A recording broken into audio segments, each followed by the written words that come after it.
Karena Kaulah karya terbesar yang sangat berarti Tuhan.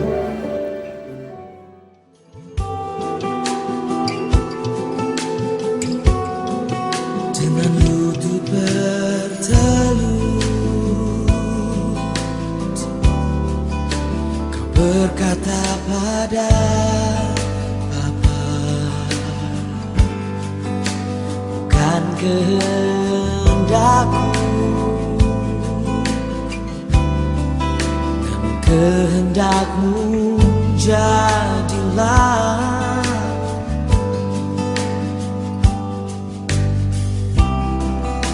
Tak pernah terlintas untuk Kau tolak salib yang menantimu. Kau telah relakan darah-Mu untuk menebus dosaku. Betapa mencintaimu, pengorbananmu, kasih-Mu sungguh terbesar. Kau rela disiksa untukku, disalib bagiku. Sungguh kasih-Mu termegah untukku.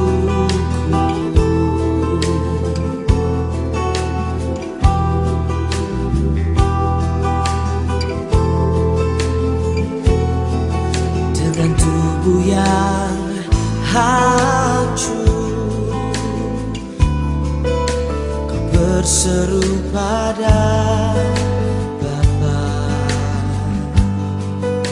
ampunilah mereka, sebab mereka tak tahu yang mereka lakukan. Tak pernah terlintas untuk Kau tolak paku yang menusukmu. Kau sungguh relakan darah-Mu untuk menebus hidupku. Betapa mencintaimu dan pengorbananmu, kasih-Mu sungguh terbesar. Kau rela disiksa untukku, disalib bagiku. Sungguh kasih-Mu termegah. Betapa mencintaimu, pengorbananmu, kasih-Mu sungguh terbesar. Kau rela disiksa untukku, disalib bagiku. Sungguh kasih-Mu termegah untukku.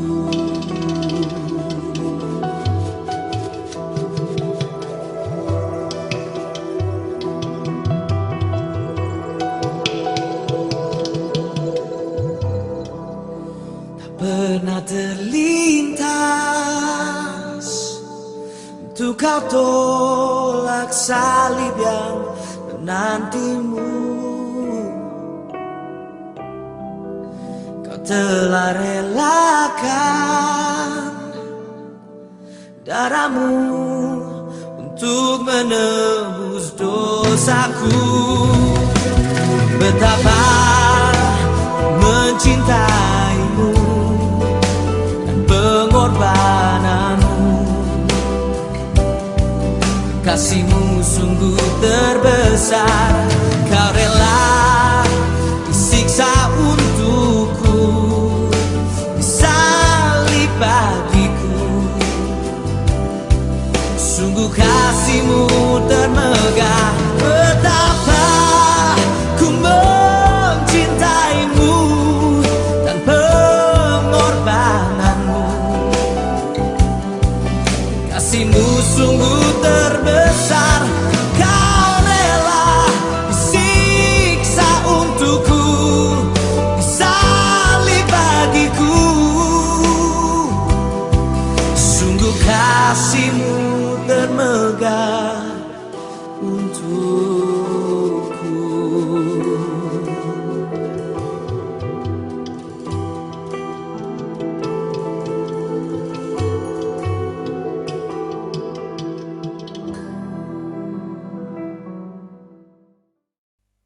Shalom dan selamat pagi kepada semua jemaat Tuhan. Sekali lagi kita bersyukur kepada Tuhan sebab kita tetap diberikan kesempatan di tengah-tengah kesukaran yang sedang kita hadapi. Namun kita masih ada ruang seperti ini. Sekalipun bukan dengan secara tatap wajah, tetapi kita masih ada ruang yang baik melalui hikmat yang Tuhan berikan lewat dari kecanggihan teknologi yang ada, maka kita boleh mengupayakan sehingga dengan cara yang sedemikian ini membuatkan kita masih boleh meneruskan ibadah kita.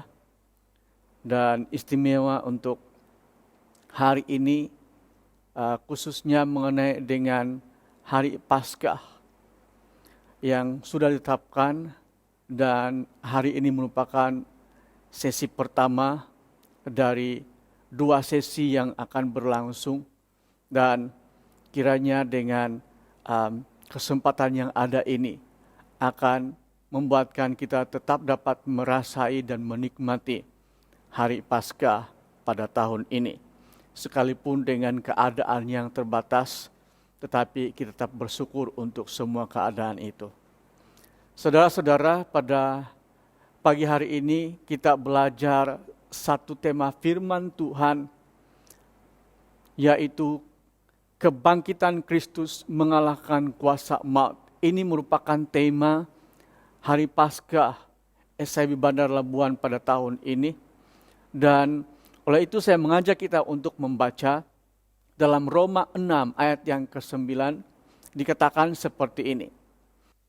Karena kita tahu bahwa Kristus sesudah ia bangkit dari antara orang mati, tidak mati lagi. Maut tidak berkuasa lagi atas dia.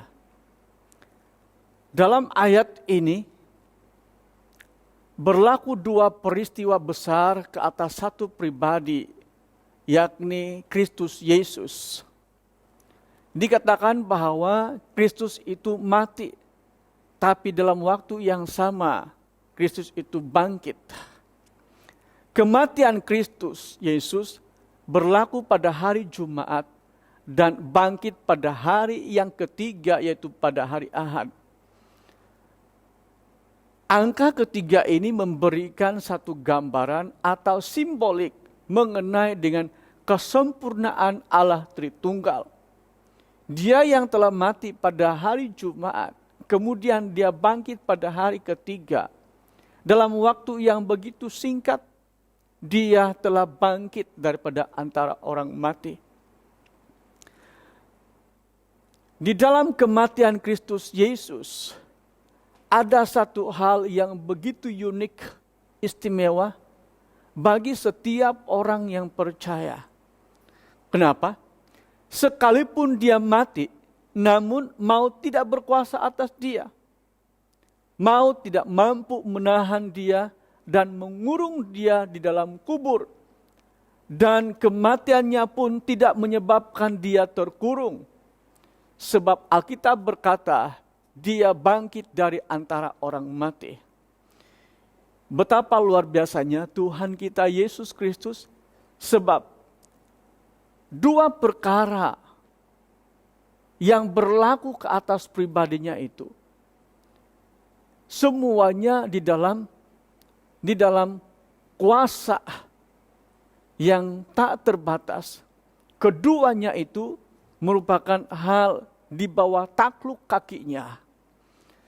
Pada pagi hari ini saya mau berbicara mengenai dengan kematian dan kebangkitan. Dan oleh sebab itu mari kita belajar apa inti dari kematian dan kebangkitan Kristus bagi orang percaya. Yang pertama, kematian Kristus. Kematian ini sebenarnya bermula dari pelanggaran manusia akan perintah Allah. Dalam Kejadian 2 ayat yang ke-17. Kejadian 2 ayat yang ke-17 ini berbicara mengenai dengan perintah Allah kepada manusia yang pertama, supaya jangan mengambil atau memakan buah pohon larangan yang ada di tengah-tengah taman tersebut. Sebab apabila manusia itu mengambil buah pohon larangan tersebut, Allah berkata, pastilah engkau mati. Namun apa yang berlaku? Dari perintah yang Allah berikan kepada manusia pertama itu, dia hanya mendengarnya sahaja, tapi dia tidak benar-benar mencernanya dengan sesungguhnya. Sehingga apa yang berlaku? Manusia itu telah melanggar dari ketetapan Allah. Dan akhirnya dia telah mengambil buah pohon larangan tersebut. Dan apa yang berlaku akibat daripada pelanggaran itu? Manusia itu dikatakan mati. Tetapi di dalam kematian yang Allah tetapkan, sekalipun sebenarnya Allah berbicara dengan kematian secara fisikal, tetapi di dalam itu masih ada anugerah Tuhan. Yakni sekalipun ditetapkan Allah bahwa pasti akan mati, kemudian pelanggaran itu tidak mengakibatkan kematian secara jasmani, melainkan kematian secara rohani. Kenapa? Di dalamnya ada anugerah Tuhan, dia memberikan kesempatan kepada manusia untuk mau menikmati kesempatan itu lagi. Kemudian kematian ini sebenarnya telah ditentukan oleh Allah untuk semua orang. Dalam Kejadian 3 ayat yang ke-19, bahwa semua orang akan kembali kepada dari mana dia berasal. Mari kita membaca dalam Alkitab. Apa yang dikatakan oleh Kejadian 3 ayat yang ke-19. Demikian kata firman Tuhan. Dia katakan seperti ini. Dengan berpolu engkau akan mencari makananmu sampai engkau kembali lagi menjadi tanah, karena dari situlah engkau diambil, sebab engkau debu dan engkau akan kembali menjadi debu. Sudah ditentukan oleh Allah sejak dari awal bahwa semua orang akan kembali menjadi debu. Itu pun akibat daripada pelanggaran dari perintah Allah. Fakta yang lain mengenai dengan kematian ialah kematian itu mendatangkan duka cita. Siapapun orang yang ditinggalkan oleh si mati pasti akan mengalami duka cita. Dalam 1 Tesalonika 4 ayat yang ke-13 berkata seperti ini.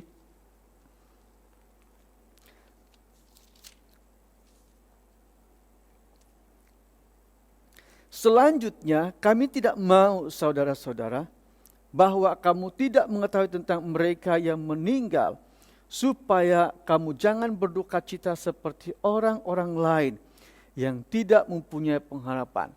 Pada kenyataannya, peristiwa kematian ini meninggalkan satu kesan yang begitu mendalam di dalam diri setiap orang, berkesan terhadap emosi, terhadap pemikiran. Dan kesannya itu terhadap orang-orang yang ditinggalkan. Namun Alkitab berkata, apabila ada orang yang meninggal, janganlah menjadi seperti orang yang tidak punya pengharapan. Sekalipun pada kenyataannya itu mendatangkan kesedihan, tapi sekali-kali jangan bersikap seperti orang yang tidak punya pengharapan di dalam Tuhan. Kemudian kematian ini adalah kematian yang tidak dapat dihindari oleh setiap orang, dan termasuklah orang-orang yang benar di mata Tuhan. Satu penghiburan yang ada pada orang-orang yang dikasihi Tuhan, pada waktu mereka meninggal, Alkitab mengatakan bahwa kematian orang-orang yang dikasihi Tuhan, tentulah orang-orang yang dikasihi Tuhan itu bermaksud orang-orang yang mengasihi Tuhan. Orang-orang yang meninggal dan dikasihi oleh Tuhan serta mengasihi Tuhan. Alkitab berkata bahwa kematian mereka itu adalah berharga di mata Tuhan. Betapa indahnya kematian orang yang mengasihi Tuhan dan dikasihi Tuhan. Sebab apabila orang-orang yang mengasihi Tuhan meninggal, dia mendapat kasih sayang daripada Tuhan, berarti kematian itu tidak sia-sia bagi orang yang mengasihi Tuhan. Nah, sementara berikut ini kita mau belajar mengenai dengan apa inti kematian Kristus. Ada beberapa inti tentang kematian Kristus. Yang pertama, kematian Kristus itu disebabkan oleh kejahatan manusia. Dalam Yesaya 53 ayat yang ke-6 berkata seperti ini. Mari kita membaca bersama-sama saudara.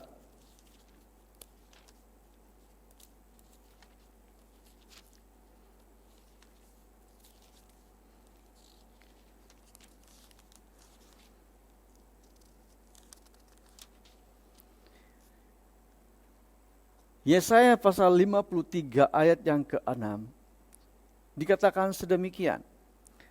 Kita sekalian sesat seperti domba, masing-masing kita mengambil jalannya sendiri. Tetapi Tuhan telah menimpakan kepadanya kejahatan kita sekalian. Apa artinya saudara?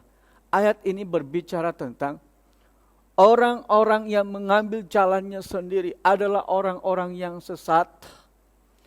Artinya, orang-orang yang tidak hidup benar di jalan Tuhan, mereka adalah orang-orang yang sesat, disesatkan oleh ilah-ilah dunia, disesatkan oleh pengaruh-pengaruh dunia. Hidup mereka tidak dipengaruhi oleh Tuhan, sebab mereka tidak dibawa pengaruh kebenaran firman Tuhan. Sehingga mereka disesatkan oleh apapun yang menurut pemikiran manusia itu adalah benar, sedangkan sebenarnya itu hanya bersifat betul. Menurut pemikiran manusia itu masuk akal.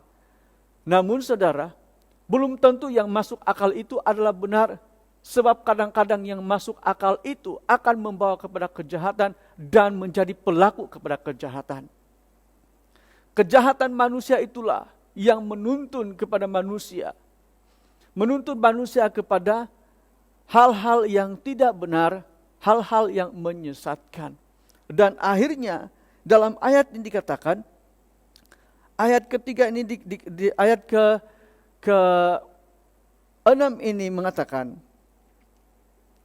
tetapi Tuhan telah menimpakan kepadanya kejahatan kita sekalian.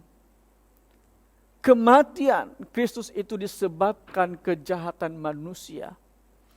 Namun oleh karena kasih sayangnya kepada manusia, dia merelakan dirinya, seluruh kejahatan itu ditimpakan kepada dirinya sendiri. Sebagai satu pernyataan, satu bukti bahwa betapa Allah mengasihi.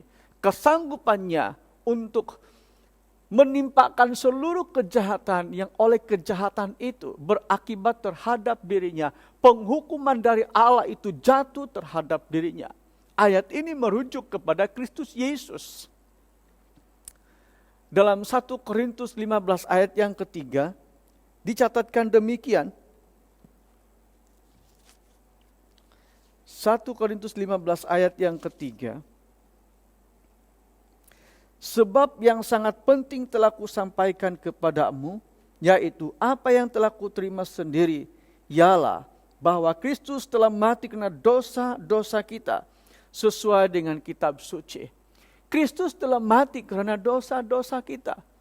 Nah, apa yang perlu kita paham di sini? Kristus mati karena dosa-dosa kita, bukan karena Kristus itu mengasihi atau Allah mengasihi dosa, tidak. Melainkan akibat daripada pelanggaran dosa itulah yang telah menyebabkan Kristus mati. Sebab seandainya Kristus mati yang bermaksud karena dosa-dosa itu, apabila Kristus mengasihi dosa itu, maka yang ditinggalkan di dalam kematian ialah manusia. Tapi yang dimaksudkan dengan ayat ini adalah akibat daripada pelanggaran manusia itu, maka Kristus telah mati. Kemudian intipati yang berikutnya, kenapa Kristus mati ialah menjadi korban penebus salah. Dalam Yesaya 53 ayat yang ke-10, sekali lagi kita membacanya. Yesaya 53 ayat yang ke-10.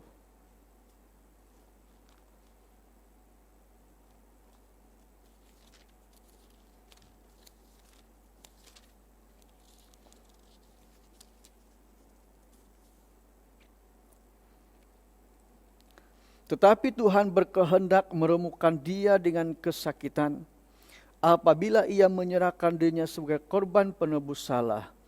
Ia akan melihat keturunannya, umurnya akan lanjut dan kehendak Tuhan akan terlaksana olehnya. Ternyata bahwa kematian Kristus itu intipatinya ialah menjadi korban penebus salah. Dia menggantikan semua pelanggaran yang dilakukan oleh manusia.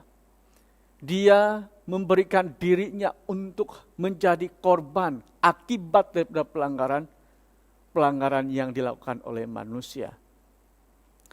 Dalam arti kata lain, bahwa ada satu kesanggupan yang dilakukan oleh Allah di dalam Kristus Yesus. Sebab kenapa?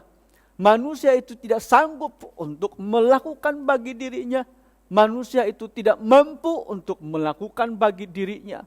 Tidak mampu untuk menebus. Sebab kenapa? Di dalam dirinya ada kekurangan, bahkan ada ketidakmampuan. Sebab dirinya itu sudah tercemar oleh dosa. Sudah dinodai dengan pelanggaran-pelanggaran yang telah menyebabkan mereka tidak layak untuk menebus diri mereka. Sebab tidak ada satu perkara pun sekecil apapun yang melayakkan mereka untuk menebus diri mereka. Hanya satu-satunya pribadi yang layak untuk menebus manusia dari dosa, yaitu Kristus Yesus.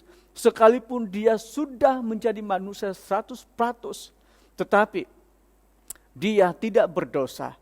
Itu sebabnya dia layak untuk menjadi penebus bagi manusia yang sudah melakukan kesalahan dan mengakibatkan dosa dalam hidup mereka. Selain menjadi korban penebus salah, intipati daripada kematian Kristus Yesus ialah disebabkan oleh kutuk pelanggaran. Dalam Galatia 3 ayat yang ke-13 dikatakan sedemikian.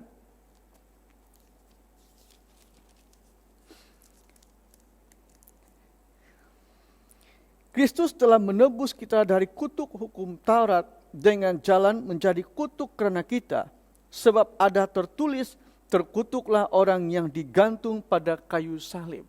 Saudara, bagi pemikiran orang Yahudi, seseorang yang disalib, yang digantung di atas kayu salib, itu adalah orang yang dikutuk oleh Allah. Kenapa? Bagi orang Yahudi, orang yang telah melakukan kesalahan layak untuk disalib dan layak dikutuk oleh orang. Bahkan kutuk itu sebenarnya merupakan kutuk daripada Allah. hukuman yang dilakukan sepertinya disalibkan. Itu bermaksud untuk mengaibkan, sebab pada zaman itu antara lain yang dijadikan sebagai cara menghukum yang sangat memalukan dan untuk mempermalukan ialah dengan menyalibkan seseorang.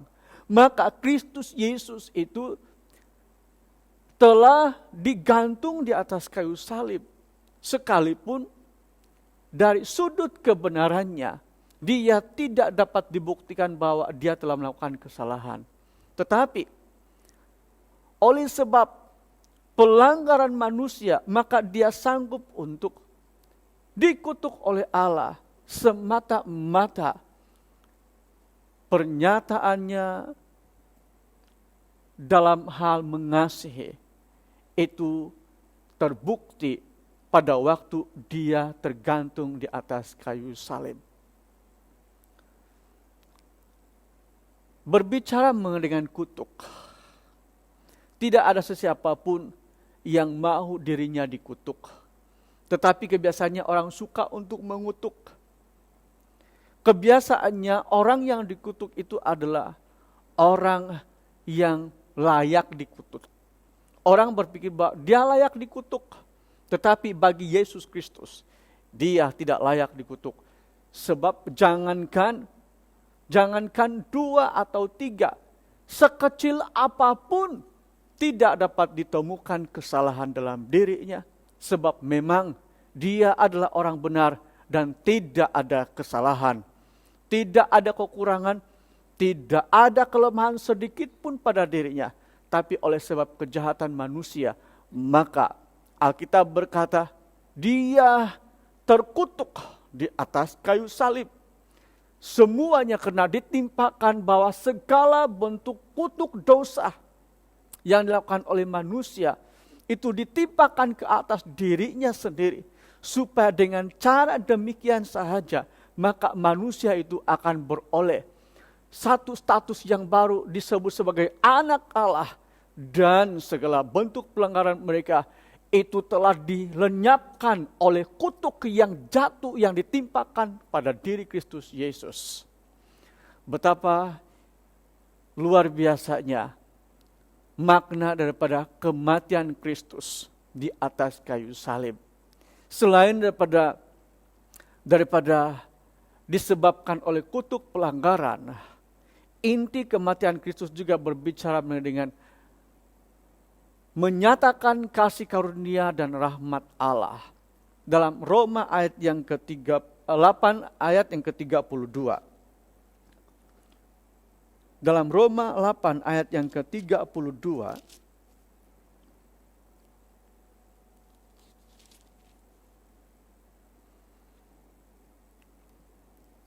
Ia yang tidak menyayangkan anaknya sendiri, tetapi yang menyerahkannya bagi kita semua, bagaimanakah mungkin ia tidak mengaruniakan segala sesuatu kepada kita bersama-sama dengan dia.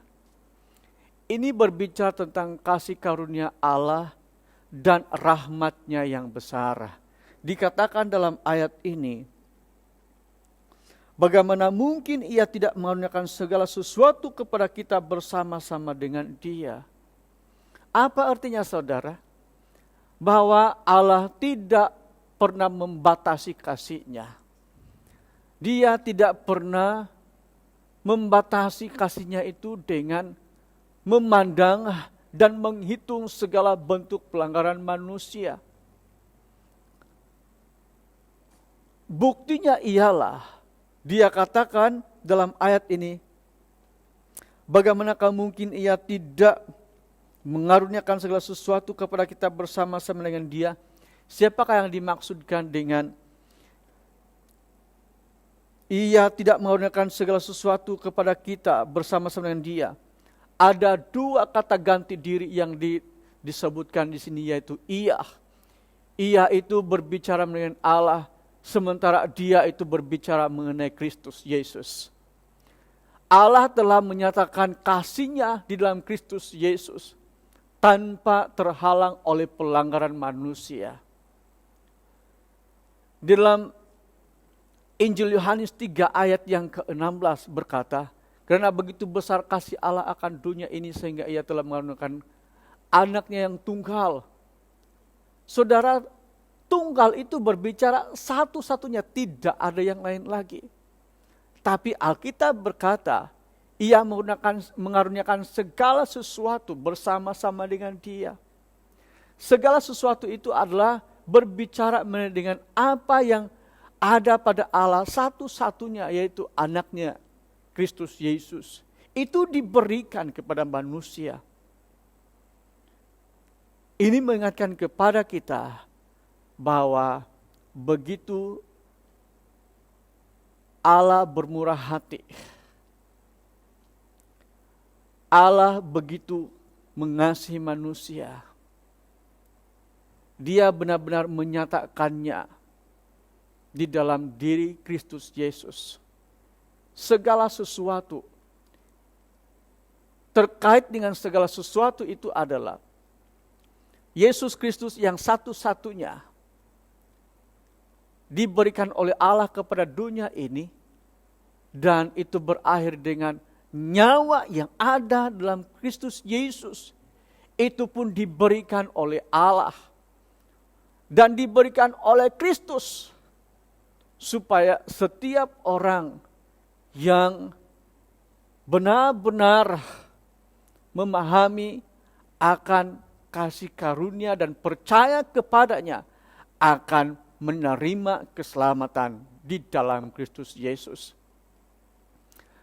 Itu mengingatkan kepada kita bahwa tidak hanya memberikan yang satu-satunya, yang tidak ada lagi, yang terlalu minim di dalam kehidupan, dalam pribadi Allah, tapi juga mengingatkan kepada kita bahwa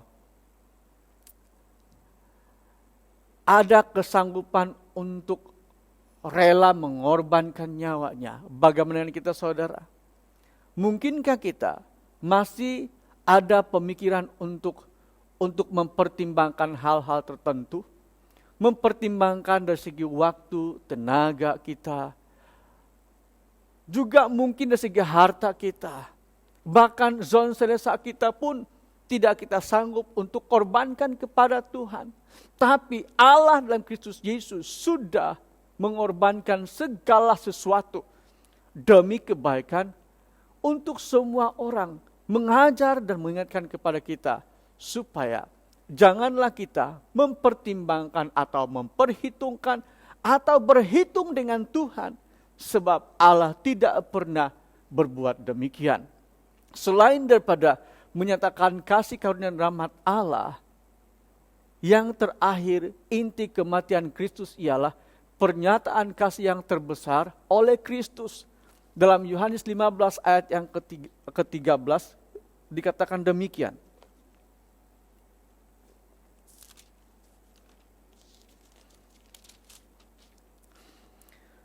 Ayat 13 dicatatkan seperti ini. Tidak ada kasih yang lebih besar daripada kasih seorang yang memberikan nyawanya untuk sahabat-sahabatnya. Betapa indahnya ayat firman Tuhan ini. Ayat ini dikatakan, tidak ada kasih yang lebih besar daripada kasih seorang yang memberikan nyawanya untuk sahabat-sahabatnya. Yesus telah menyebut kita sebagai sahabatnya. Sahabat merupakan bahagian yang tidak dapat dihindari dalam kehidupan Yesus. Pada waktu dia mengatakan seperti ini, sebelum kematiannya, dia ternyata bahwa dia sudah merasakan bahwa murid-muridnya yang juga sekaligus merupakan sahabatnya, dia sungguh merasakan dan dia tahu bahwa tidak ada lagi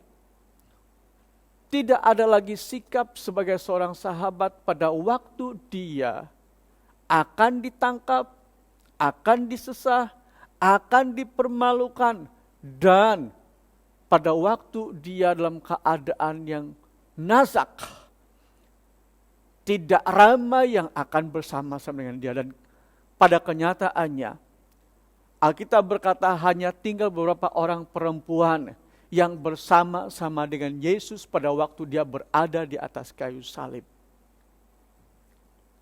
Itu sebabnya dia mengatakan, tidak ada kasih yang lebih besar daripada kasih seorang yang memberikan nyawanya untuk sahabat-sahabatnya. Yesus kehilangan sahabat-sahabat. Sebelum ini mereka adalah murid, tapi dalam masa yang sama mereka juga adalah sahabatnya Yesus. Nah, apa artinya saudara? Di dalam dunia ini, kita mempunyai berbagai-bagai kedudukan dan status kita. Kadang-kadang kita sebagai seorang tua pun yang bernama Bapak, kita masih ada Bapak di dunia. Kadang-kadang kita sebagai seorang yang disebut sebagai anak kepada orang tua kita. Tapi di sisi yang lain kita juga disebut sebagai paci atau disebut sebagai sahabat.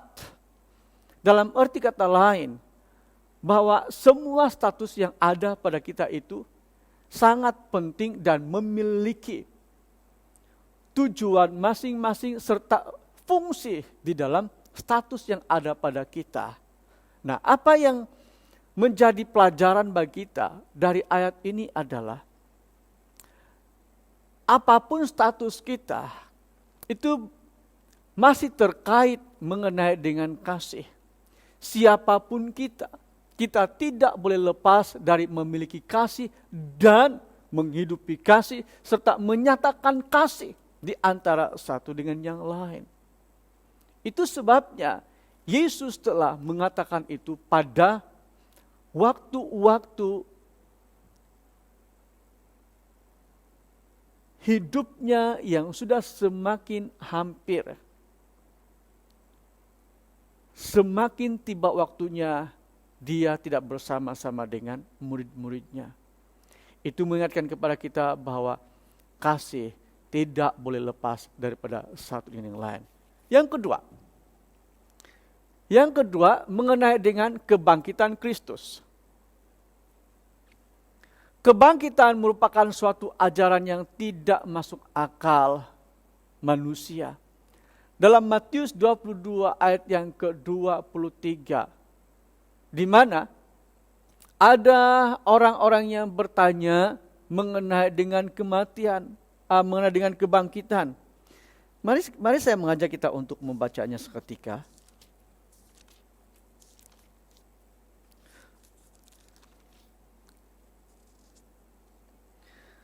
Pada hari itu datanglah kepada Yesus beberapa orang Saduki yang berpendapat bahwa tidak ada kebangkitan. Mereka bertanya kepadanya. Demikian pembacaan kita. Kita perlu tahu bahwa orang Saduki ini adalah orang-orang yang juga orang terpelajar. Lalu mereka bertanya kepada Yesus. Mereka datang kepada Yesus dan berkata, tidak ada kebangkitan. Dan kemudian mereka bertanya kepada Yesus. Mereka menggunakan akal pikiran mereka. Bagi mereka, sesudah orang meninggal tidak ada kebangkitan. Secara akal manusia, secara logika memang benar. Tetapi bagi Kristus, kematian itu hanya merupakan awal daripada kebangkitan. Tapi itu pun kebangkitan nanti itu adalah kebangkitan mengenai dengan kehidupan yang kekal. So, Alkitab berkata, semua orang yang mati akan dibangkitkan, sama ada orang yang benar maupun yang tidak benar. Berarti semua orang yang mati itu pasti bangkit. Tetapi pertanyaannya ialah, orang yang bangkit, orang yang tidak benar dan bangkit itu, apakah mereka akan memiliki hidup yang kekal? Kematian adalah sesuatu yang tidak diharapkan, tapi hidup adalah dambaan semua orang. Dalam Yohanes 11 ayat yang ke-24.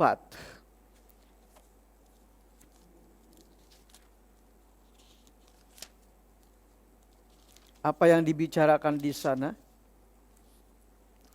Yohanes 11 ayat yang ke-24.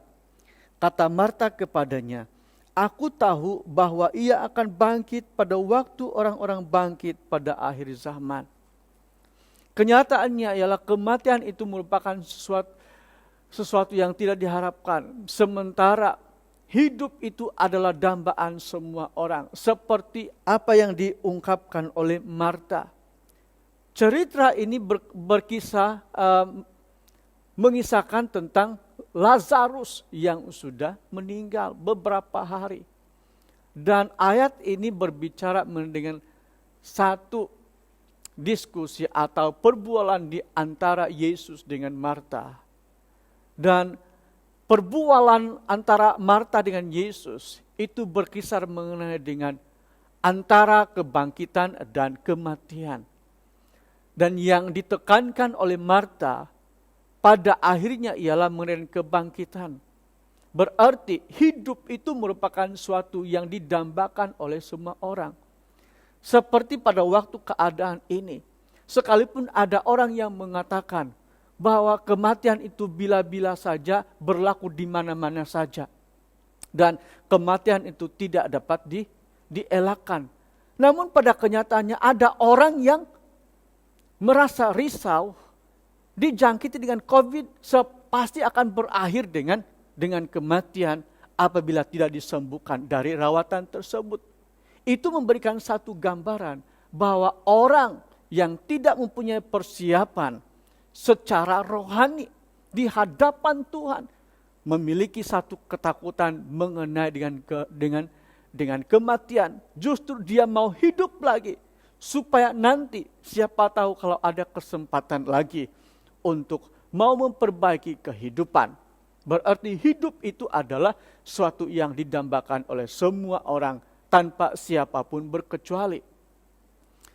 Bagi kebanyakan orang, kebangkitan itu tidaklah masuk akal. 1 Korintus 15 ayat yang ke-12 dan ke-35. 1 Korintus 15 ayat yang ke-12.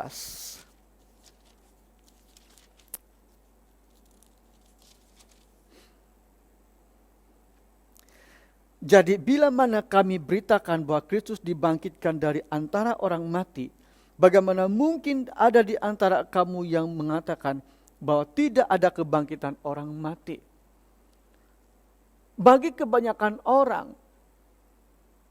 kebangkitan dari antara orang mati itu adalah sesuatu yang tidak masuk akal. Seolah-olah ada mitos, seolah-olah itu hanya merupakan satu rekayasa. Dan dari kebanyakan fakta yang sudah kita ketahui, orang yang sudah meninggal tetap meninggal. Kalaupun ada orang yang dikatakan meninggal tapi kemudian hidup lagi, tapi dia meninggal lagi. Berarti itu tidak masuk akal bagi orang, kebanyakan orang. Sebab tidak mungkin orang tidak akan mati. Tapi mengenai dengan kebangkitan itu sangat tidak masuk akal. Nah, kalau kita berbicara tentang kebangkitan dan kebangkitan itu adalah mengenai dengan Kristus.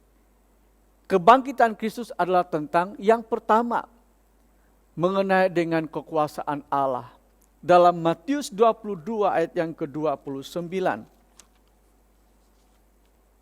Matius 22 ayat yang ke-29 dikatakan seperti ini. Yesus menjawab mereka, siapakah mereka? Yaitu orang-orang Saduki. Kamu sesat sebab kamu tidak mengerti kitab suci maupun kuasa Allah. Nah, orang-orang Saduki, mereka tidak meyakini bahwa ada kebangkitan orang mati.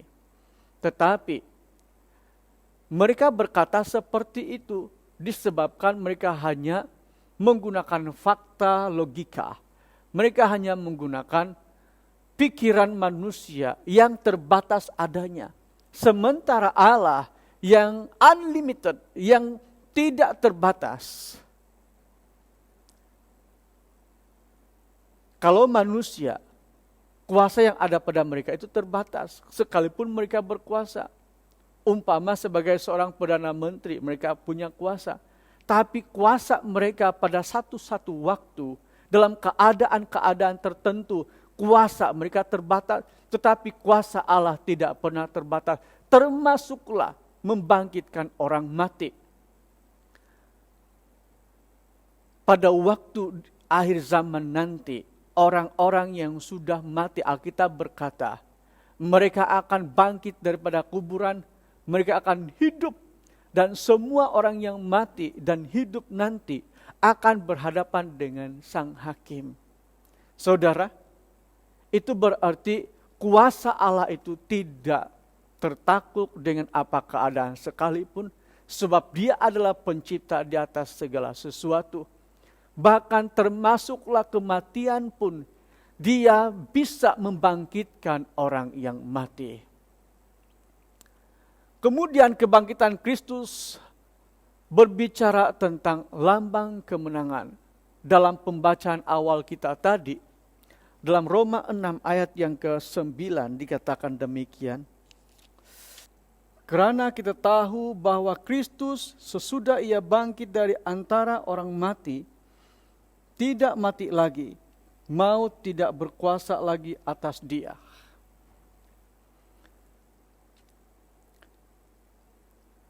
Rasul Paulus mengatakan, karena kita tahu bahwa Kristus sesudah Ia bangkit dari antara orang mati, tidak mati lagi, maut tidak berkuasa lagi atas Dia. Ini berbicara mengenai dengan kemenangan. Kemenangan oleh Kristus Yesus, kemenangan atas maut. Rasul Paulus berkata, karena kita tahu, perkataan ini membicarakan tentang keyakinan dan kepastian. Karena apabila seseorang yang yakin dan pasti, dia pasti akan mengatakan tahu. Apabila seseorang bertanya dengan seseorang tentang satu perkara, dan apabila seseorang itu menjawab berhubung dengan pertanyaan yang orang pertanyakan kepada dia, menjawab di dalam ketidakpastian, dia pasti akan memberikan jawaban tidak pasti, kurang pasti, tidak tahu, tidak yakin, mungkin.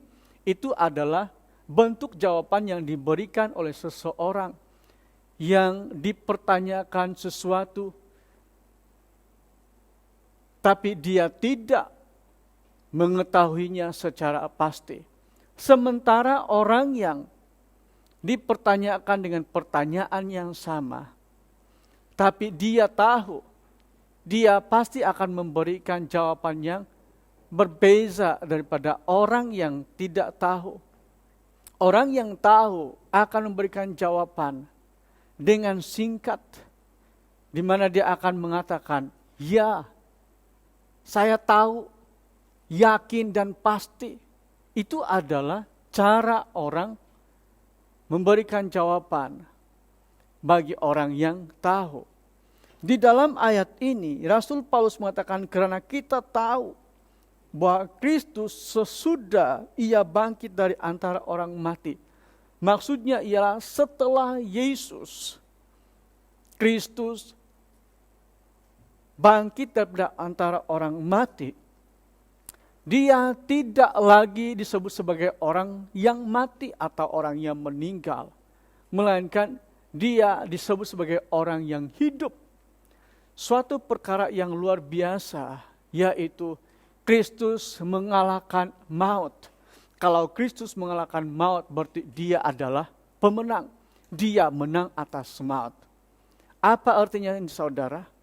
Kalau Kristus menang atas maut dan dia adalah pemenang, itu mengingatkan kepada kita bahwa kita juga adalah para pemenang. Kita tidak harus membiarkan diri kita sebagai orang yang kalah. Dalam hidup manusia ada banyak perkara yang membuatkan dia kalah. Sekalipun dia berpotensi untuk menang, tetapi sikapnya yang suka membiarkan untuk dia tidak mampu untuk meraih kemenangan, maka dia adalah orang yang kalah. Ada banyak perkara yang membuatkan orang-orang Kristen dan orang-orang percaya menjadi orang-orang yang kalah dalam hidupnya disebabkan dia tidak mengizinkan kemenangan yang tersedia baginya itu berlaku atas hidupnya, melainkan dia membiarkan hal-hal yang boleh membuatkan dia sebagai orang-orang yang kalah dalam hidupnya. Antara lainnya ialah membiarkan kepahitan-kepahitan dalam hidupnya, rasa benci, rasa berdendam dalam dirinya, itu menguasai dirinya. Dia membiarkan semua itu berakar dalam dirinya, yang akhirnya dia tidak mampu untuk keluar daripada hal-hal yang sedemikian, melainkan mengikat dan dia tidak mudah untuk melepaskan diri darinya. Tapi mengingatkan kepada kita bahwa Yesus tidak membiarkan dirinya tetap berada di dalam kuburan, tidak membiarkan dirinya tetap berada dalam kematiannya, melainkan dia bangkit daripada antara orang mati. Kalau dia yang bangkit antara orang mati, mari saudara kita menjadi seperti Kristus Yesus yang bangkit daripada kematian kita secara rohani. Ada banyak hal yang mematikan hidup kita secara rohani, yang boleh mematikan hidup kita sehari-hari, yang berkaitan dengan hidup kita sehari-hari, perlu dimenangkan. Sebab itu, mari kita menjadi orang yang menang, sebab kita lebih daripada pemenang. Yang ketiga, hidup kekal bersama dengan Kristus. 1 Korintus 15 ayat 42.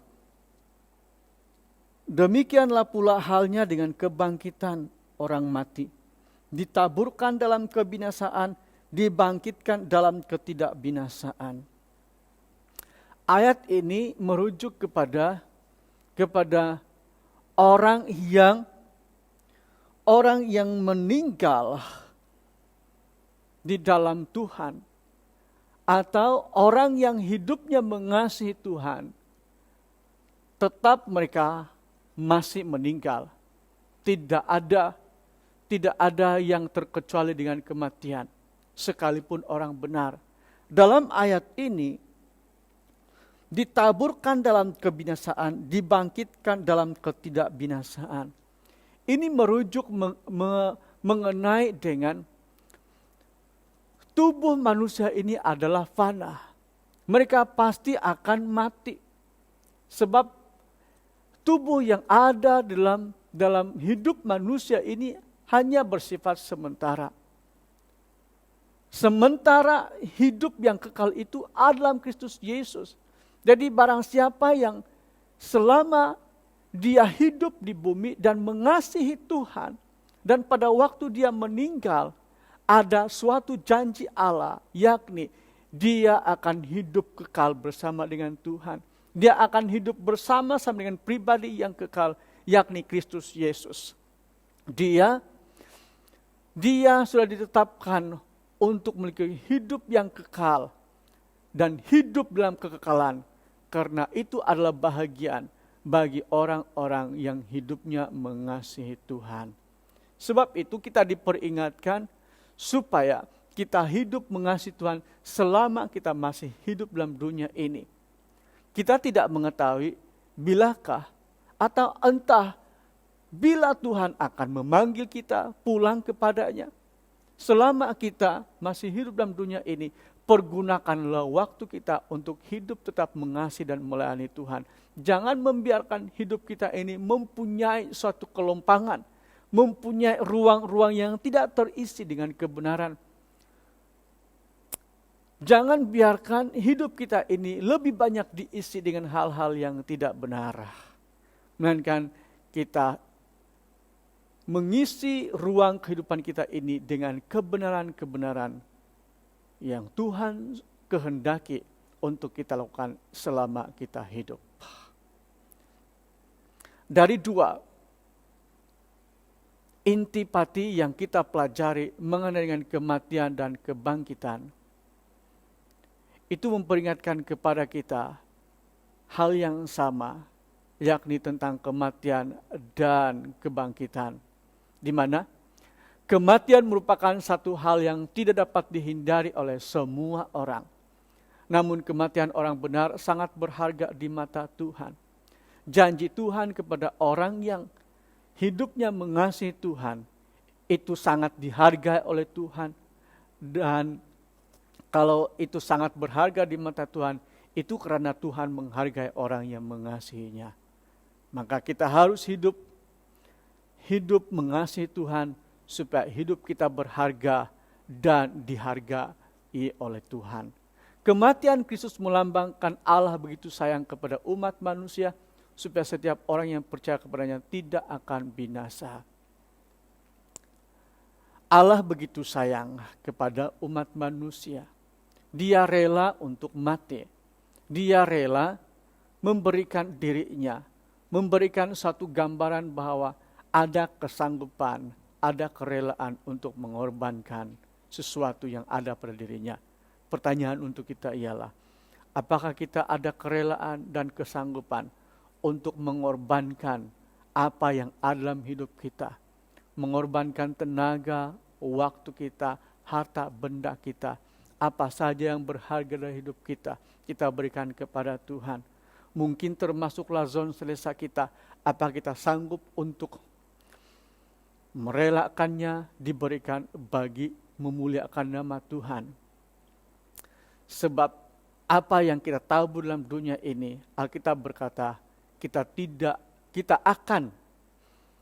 kita akan menuainya dan tidak akan menjadi sia-sia selama kita tidak menjadi jemu-jemu untuk berbuat sesuatu yang baik bagi Tuhan. Kematian Kristus merupakan lambang pemberian Allah yang begitu besar. Memperingatkan kepada kita supaya kita tidak berhitung dengan Allah, melainkan kita menjadi sama seperti Allah dalam hal kita bermurah hati. Seperti mana Allah bermurah hati untuk memberikan yang terbaik, yang terbesar dari dirinya untuk semua umat manusia. Kematian Kristus merupakan keputusan dan tindakan kasih Allah yang besar. Di dalam hidup kita diperhadapkan dengan keputusan-keputusan, termasuklah keputusan yang sulit sekalipun, keputusan untuk mati bagi Kristus dan meninggalkan dosa, itu juga merupakan satu keputusan yang sulit untuk ditinggalkan oleh semua orang. Sebab keputusan dan tindakan untuk meninggalkan dosa berarti dia akan tidak lagi seperti sebelum ini, akan menikmati hal-hal yang baik menurut pikiran dan fisikalnya. Tapi selama kita membuat keputusan yang tepat dan kita bertindak atas keputusan itu, pasti Tuhan menyediakan hal-hal yang indah bagi kita. Yang terutama, yang terpenting, yang istimewa adalah kita disediakan tempat yang kekal bersama dengan Tuhan. Allah membiarkan anaknya yang tunggal mati supaya manusia yang ditebusnya beroleh hidup yang baru dan kekal. Kita harus meninggalkan hidup yang lama supaya kita beroleh hidup yang baru. Kalau Allah sanggup membiarkan anaknya yang tunggal itu mati, itu adalah berbicara mengenai dengan sikapnya melibatkan tentang keputusannya untuk memperbaharui hidup anak-anak Tuhan atau umat manusia yang membiarkan dirinya mati terhadap dosa dan hidup bagi Tuhan supaya menikmati hidup yang baru dan kekal di dalam Tuhan. Allah tidak hanya membiarkan Kristus mati, melainkan membangkitkan Dia supaya iman orang yang percaya tidak sia-sia. Adalah menjadi satu kesia-siaan bagi orang yang beriman kepadanya apabila Tuhan Yesus yang disebut sebagai manusia 100% tidak dibangkitkan dari antara orang mati. Tapi oleh karena Yesus bangkit dari antara orang mati, maka iman orang percaya tidak menjadi sia-sia. Itu berarti berharga sekali orang-orang yang percaya kepada Tuhan. Saudara-saudara yang dikasihi dan mengasihi Tuhan, kita bersyukur sebab dengan kematian dan kebangkitannya kita menikmati sesuatu yang indah daripada Tuhan. Kiranya Tuhan memberkati, dan saya mengajak kita untuk berdoa bersama-sama dari pendengaran firman Tuhan yang sudah kita pelajari. Haleluya Tuhan. Bapa di surga, beberapa waktu yang sudah kami pergunakan untuk mendengar firman-Mu mengenai dengan kematian dan kebangkitan-Mu. Banyak hal yang sudah kami belajar dari Engkau. Kiranya itu sungguh berarti bagi kami.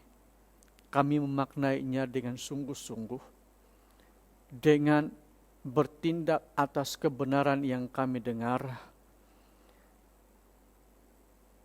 Kami menghidupi apa yang kami dengar, supaya kematian dan kebangkitan Kristus itu tidak hanya menjadi suatu pengertian, menjadi satu yang hanya sebatas akademik, sebatas pengetahuan, melainkan semuanya berguna bagi kami untuk memimpin di dalam kebenaran kepada kebenaran, supaya kami terus-menerus hidup di dalam kekekalan yang Engkau sudah sediakan bagi setiap orang yang mengasihi Engkau sungguh-sungguh. Engkau berkati semua yang sudah mendengar. Dalam nama Kristus Yesus Tuhan kami berdoa. Amin.